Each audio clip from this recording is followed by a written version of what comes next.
গত কয়েকদিনের টানা গরম আর মৃদু তাপদাহে অতিষ্ঠ রাঙামাটিবাসী, এতে বেশি ভোগান্তিতে সেখানকার শ্রমজীবী মানুষ। এ বিষয়ে বিস্তারিত জানাতে যুক্ত হচ্ছেন প্রতিনিধি ইমতিয়াজ কামাল ইমন। ইমন, আমাদেরকে বিস্তারিত জানাবেন।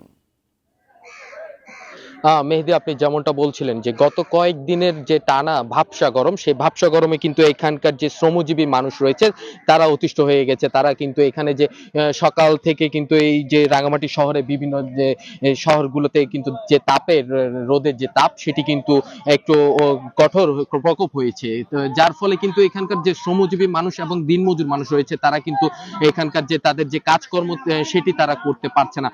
তারা বিশেষ করে দুপুরের সময়টাতে কিন্তু যে রোদের তাপটি বেড়ে যায়, সেই রোদের তাপের ফলে কিন্তু তারা যে কাজ থেকে কিন্তু একটু ছায়া খুঁজেতে সেই ছায়াতে তারা আশ্রয় নিচ্ছে। কিন্তু আজ সকাল থেকে কিন্তু তেমন একটা যে রোদের প্রকোপ সেটি না থাকলেও কিন্তু যে ভাবসা গরমের যে হাওয়াটা সেটি কিন্তু এই মুহূর্তে রাঙামাটিতে বহমান রয়েছে।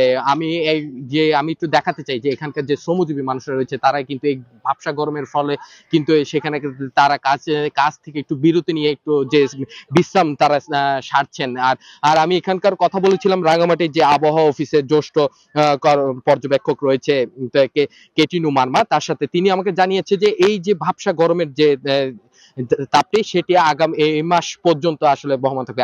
গতকাল কিন্তু রাঙামাটিতে সর্বোচ্চ তাপমাত্রা রেকর্ড করেছে 36.5 ডিগ্রি সেলসিয়াস। আজকেও কিন্তু প্রায় 35 ডিগ্রি সেলসিয়াস তাপমাত্রা এই মুহূর্তে রাঙামাটিতে পড়ছে। তো এই যতদিন বৃষ্টি না হয় ততদিন কিন্তু এই যে রোদের যে তাপ সেটি কিন্তু থাকবে বলে তিনি আমাকে জানিয়েছে।